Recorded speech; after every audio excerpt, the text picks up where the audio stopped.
هلا وحبايب، شلونكم؟ إن شاء الله الكل بخير وصحة وراحة بال. نكمل معاكم البارت الخامس أنا والمشوه.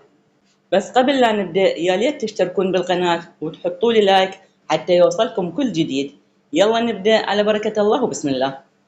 روسيا ب2:30 بعد منتصف الليل. شمس. صار لي أكثر من 3 ساعات أحاول أنام بس عيوني ما تغمض لحظة واحدة. تفكيري متشتت وحايرة هواية بشغلات كبيرة، والأهم من هذا الخوف الملأ قلبي من أي بشر أو مخلوق. أحسهم كلهم راح يقدرون بي وكلهم راح يضحكون علي. ما دا أعرف شنو أسوي، همين أهلي مناك وأنا هنا بالغربة. لو بيدي هسه أرجع وأنسى كل شي صار، بس شلون وأنا مغتصبة بنظرهم ومختفية أكثر من شهرين. هسه شحالهم علي؟ أمي وأبويا وإخواني أكيد عايشين برعب وحالهم حالة، بس ما أرجع إلا وأني شايفة حل. وشمس القديمة والجبانة وتوثق بسرعة ماتت ودفنوها ويا زهراء. مسحت دموعي وأنا أقوم من الفراش، مشيت حافية وفتحت القفل بهدوء، عطشانة ومدى أقدر أنام. هم أكيد هسه نايم. فتحت الباب بخفة ومديت راسي. الممر صغير، الضوء خفيف، والصالة مطفية الضوء، أكيد نايم. مشيت وأني أعبر الممر وأحاول أدور على حمام همين. عبرت من الصالة بكل خفة على أصابعي ودخلت المطبخ كلها مطفية الأضوية. هسه شلون أشوف؟ مديت أصابعي أدور على مفتاح شمعة بس ماكو. ثواني واشتغل. رفعت راسي وأني أشوف صقر. همست، اجيت أشرب مي. هز راسه بهدوء ومر من يمي. ابتعدت بتوتر واضح لنهاية المطبخ. طلع زجاج مي وقلاص وصب لي وانطاني اياه. شكرا. أخذته وشربته بتوتر. انطيته إله. صب قلاص المي وشربه. ما جايش نوم؟ همس وهو يرجع للبطل. بلعت ريقي وأنا مدنقة. إيه جاوب. حتى أني رفعت عيوني عليه وأنا أشوفه يفتح الكاونتر والثلاجة ويطلع حليب.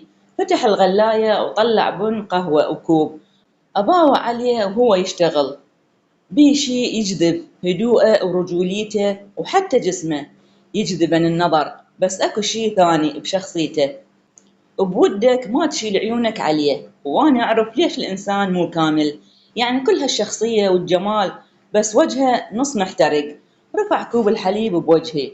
صقر اشرب الحليب دافي ويخليك تنامين بدون أرق. أخذته من إيده ودخلت ريحته للحليب بخشمي مبين طيب. أباوع عليه. أخذ كوب قهوته وقعد بالصالة. شنو هالبرود؟ ما دا أعرف ليش. رجلي أخذتني ورحت قعدت قباله. الجو منعش والهواء يدخل من شباك الصالة. رغم برودته بس منعش. إذا يبرد الحليب يصير بدون طعم. طلعني من صفنتي صوته. درت وجهي عليه. ما أحب الحرارة حتى بالأكل والشرب. أشربه دائما من يبرد. رفع عيونه إلي يرد بهدوء. كل من يبرد يصير بدون طعم، وحتى المشاعر من تبرد تموت. ما كنت أعرف إنه الكلام مرات يدخل القلب بدون استئذان. كلامه خلاني أصفن بعيونه العسلية اللي بادلني نظراتي بكل هدوء وجمود. أشر لي براسه. اشربي. هزيت راسي شاربة من الكوب الأبيض. صراحة طعمه طيب والهيل منطي نكهة لاذعة.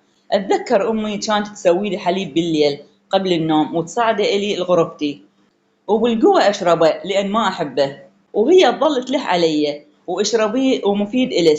أوف يا يمه مشتاقت لك هواية. دمعة نزلت مني مسحتها بسرعة وأنا أحس بعيونه علي. ما حاب تسمع قصتي؟ رفعت عيوني عليه لثواني طويلة. يلا رد. انتي حابة تحجين؟ هزيت راسي. إيه أريد أحكي. عقد حاجبه. متأكدة؟ أنا قلت لك ما أجبرك، من تحسين بنفسك مرتاحة تعاي احكي، وإذا تحبين أطلع من الشقة وأنت ابقي هنا. هزيت راسي بلا. لا بس حابة أقول لك كل شي صار حتى تعرف من القاعدة ببيتك. صقر بهدوء. احكي يابا أسمع. تنهدت وأنا أحكي كل شي. حكيت من البداية. تعرفي على صفاء وشلون عرفتها عن طريق الصدفة، وشلون جرتنا الشقة بحجة العزيمة، وبعدين ورطتنا بابتزاز إلكتروني، وقتلوا زهراء وخطفوني، ومن سفروني أنا وبنات وياي الروسيا، وشلون تعذبت وخلوني بسرداب وكل شي عشته. هنا وأنا أحس بدموعي تنزل بكثرة، أمسحهن ويرجعن أكثر من قبل. وهو نظراته وتركيزه علي، شفته قام ودخن جقاره وأنا أحكي شلون سلموني الرجال. شهقت بقهر وما أقدر أكمل، وما قدرت غير أحط سكين ببطنه وأشرد. وأنت تعترف صار ولقيتني. نفخ دخان جقارته بالهواء وطفاها مقترب مني وأنا أشهق، وقتلته يمكن وشردت. راح تبلغ علي مو راح تسلمني للشرطة؟ وأنا سويت هيك، دافعت عن شرفي. الله يخليك لا تسلمني للشرطة. قعد بالأرض واقترب مني يمسح دموعي. رجفت من لمسته ومنظره، ورجعت للوراء بتوتر. حس بيا وقام. ما راح أبلغ عليك ولا راح أشتكي للشرطة هم.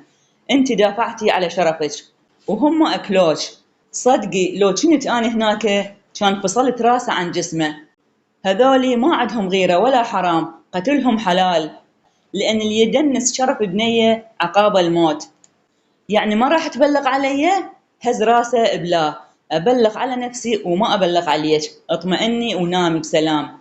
صدق بالله حقك ما يروح هدر، وكل بنية سووا بيها هيك راح يجي يوم ورب العالمين يعاقبهم واحد واحد. مسحت دموعي وقمت. هو طويل صرت قصيرة قدامه. بس شنو راح أسوي حتى أطلع البنات الموجودات هناك وأرجع للعراق؟ سألته. حسب ما سمعت منك أنت تهريب وجوازات وكل شي من جنسية وغيرها أنت ما عندك. لازم أول شي نطلع جواز إلك، ولازم تنطيني عنوان بيت الدعارة العفو حتى أعرف أتصرف. تذكر البيت. رديت بتفكير. بصراحة لا، بس أعرف المنطقة إذا شفتها، لأن مثل ما تعرف شردت بالليل وما طلعت غير كم مرة بالنهار، وكان البيت لونه تقريبا ماروني على أبيض هيك شي. هز راسه وهو يحك بلحيته. ذكرت سابقا إنه عنده لحية خفيفة بس بيها شوية شيب. هالرجال بيه شي يسحر.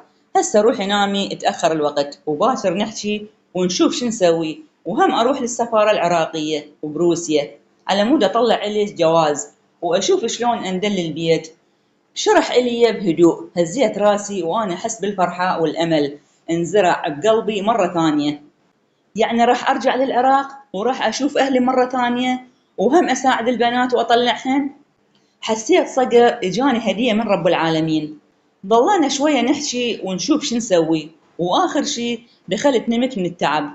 صباحا قعدت الصبح على صوت جاز ينبح من وراء الباب الغرفة. بالقوة قمت وفتحت له إله وأنا أنعس. هجم علي ووقعني بالقاع وهو يلحس بلسانه بإيدي ووجهي. وخر جاز وخر كافي. ضحكت وأنا أدفعه ويرجع يلحس. خرب لا. دفعته والنوب شلته رغم ضخامته، بس عبالك طفل. نزلته بالقاع ورحت للصالة. مريت بالممر، غسلت وجهي ونشفته وطلعت، وجاز يفتر ورايا. وين كنت وين صرت؟ جبت عمري أخاف من الحيوانات. انتبهت ماكو صقر بالصالة. وينه؟ جذب نظري أكل مغطى على الطاولة ورسالة فوقاها. فتحت الغطاء عن الأكل. واو ريوق، بس بترتيب ومبين طيب. أخذت قطعة من الفراولة وأكلتها. فتحت الرسالة. صباح الخير، هذا ريوق. من أجي ما أريد ألقى قطعة بالماعون، وطلعت بشغلة شي ما أرجع إلا الورا الغدا لو العصر، وراح تجيش رانية تاخذك. إذا حابة تبقين وحدك أبقي، ولا تنسين جاذب أمانتك. من صقر. إيش قد حلو خطه. ابتسمت وأنا آكل. خلصت وغسلت المواعين ودورت أكل الجاز ووكلته هم. وشوية وندق الباب. بصراحة خفت، بس من قرأت الرسالة عرفت رانية. فتحت الباب ودخلت سلمت علي، وبيدها طفلة وولد صغير وراها. انطتني العلاقة. اخذي غيري ملابسك حتى نطلع. جبتلش مني قياسك مبين ناعم، فاختاريت أصغر شي عندي. ابتسمت. شكرا تعبتش وياي. قاطعتني. عوفش من الشكر، روحي غيري ملابسك حتى نروح، لأن تركت الأكل على النار. هزيت راسي وأخذتهن. رحت بدلت ملابسي. جابت لي ودي أسود شوية ضيق وبنطلون جينز أزرق وقمصلة تغطي المؤخرة وكم قطعة من الملابس ما انتبهت عليهن. لاحظت بكل الشقة صقر ما عنده مراية، وهواية أسرار بهالشقة تخص صقر. رحت عليها وطلعت لي حذاء أبيض، لبسته وشلتها لبنتها اسمها لارا، تخبل عيونها أزرق فاتح وتنوكل بصراحة. قفلت باب الشقة هي وأخذت جاز وابنها الثاني اسمه أمير، طفل عمره 5 سنوات، ولارا عمرها 10 أشهر. يمكن دارت وجهها وفتحت الشقة المقابل الشقة مال صقر. انتو هنا شقتكم؟ استغربت. ردت وهي تضحك، لعد عبالك وين؟ ايش عجب ما قال صقر إلك؟ رفعت كتفي بصراحة، ما قال لي وهو ما يحكي بطبعه. أكدت كلامي وهي تفتح الباب. صقر من نوع ما يحكي ومليان أسرار. الصديقة أحمد وثاني مخبل شلة حسن هم يحكي لهم. فوتي شمس. دخلت واني أشوف شقة مرتبة ونظيفة وألعاب الجهال بالأرض. حجلة الصغيرة مال كلارا الوردية خليتها بيها، وقاعد أمير يلعب هم، وجاز يفتر وراي. رحت إلها بالمطبخ، شفتها دا تسوي معجنات. تحبين أساعدش بشي؟ رانيا: لا هياتني خلصت، هاي آخر صينية اليوم وراح أدزها للمطعم الجوة. عقدت حاجبي: شنو قصدك؟ ابتسمت وهي تشتغل: أنا أحب طبخ، وخصوصا من أسوي كيك لو معجنات أبرع بيهم. وصدقي هالكلام عن تجربة. بعدين أنا أسوي معجنات وأبيعهن للمطاعم اللي يردون مني، وحلمي حاليا هو أفتح مطعم صغير أبيع بيه هنا. ابتسمت إلها: بصراحة حلم حلو، أتمنى يتحقق إليش من كل قلبي. ساعدتها شوية وأنا أطلع المعجنات من الفرن وأخليهن بقطعة حافظة حتى تنزلهن. عرفت منها إنه هي تحب تشتغل، رغم أحمد تقول ما مقصر بشي. بس أنا كامرأة أريد أصرف من جيبي، حتى لو زوجي، بس أبقى أني أحتاج مصرف ورزق الخاص. خلت الأطفال يمي ونزلت. نظفت المطبخ إلها وسويت سيرلاك لارا، وكلتها شوية إلها وشوية إلي. وأمير يلعب بالمكعبات، عاقل هالطفل يشبه صقر. صقر إيش جابه على بالك شمس؟ شوية وإجت رانيا وسوت غدا وهي تسولف علي، وهم حكيت إلها الصار. بكت وأسكت بيها وتقول لي: لا تثقين بعد بالبشر. أثق؟ بصراحة عمر كله ما أعرف بعد شنو الثقة، لأن صار مو هين علي. هم تغدينا وإجا زوجها سلم علي وإجا تغده. أخاف منه، مو مثل صقر عبالك رقم عرفته صار لي أكثر من يومين، بس أكو شي يحس بالأمان وياه. تغدى وشربنا شاي وإجا صقر، ما أعرف وين كان، بس من سألته راني على الغداء جاوب متغدي. ما شفته من طلع الصبح، لابس بدي أسود وبنطلون أسود وسترة سودة هم. إيش جاوية الأسود؟ الدكتور أحمد.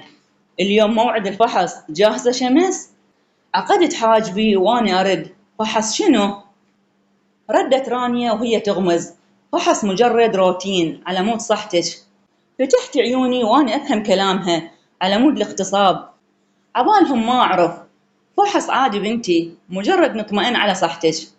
هم الصقر بهدوء. درت وجهي إليه وأنا أبتسم بخفة. ماشي مثل ما تردين. ما حسيت على نفسي إلا أني أبتسم بوجهه مثل المخبلة. إيش بيه؟ دار وجهه وهو يضحك بخفة. دنكت بخجل بسرعة، عباله خبله هسه والله. للعصر ورحنا للعيادة الطبية، فحص وكم شغلة صارت، وقالت موعدها بعد أسبوع. بصراحة كلامها أثر بي، تقول أكو أمل، رغم كل شي أكو أمل، والجاي أحسن إن شاء الله. مر أسبوع بالكامل عشت بشقته وأنا ما أعرف شي عليه، ولا أعرف شنو حياته كانت، ولا أعرف منين إجا التشوه الخرب جماله. بس عشت ويا جانبه الطيب والحلو، الجانب الرجولي الكل حنان، خلاني أتمنى أعيش وياه طول عمري. هالكتلة والرجولة والإنسانية أتمناها أني هواية. طلعت نتيجة وشفناها، ومثل ما قال أحمد راح ينبني من جديد. الحمد لله على كل حال، هالشي خلاني أقوى. وهسه جاي المهمة، نطلع البنات أنا وصقر ونسوي جواز، ورقم هالشي ما حابة أروح من شقته. شبيت شمس؟ حبايبي، ومن هذا البارت راح يتغير كل شي بحياتهم. احذروا شنو هو. ولهنا حبايبي وتنتهي قصتنا، وانتظرونا بالبارت القادم، ودمتم بحفظ الرحمن.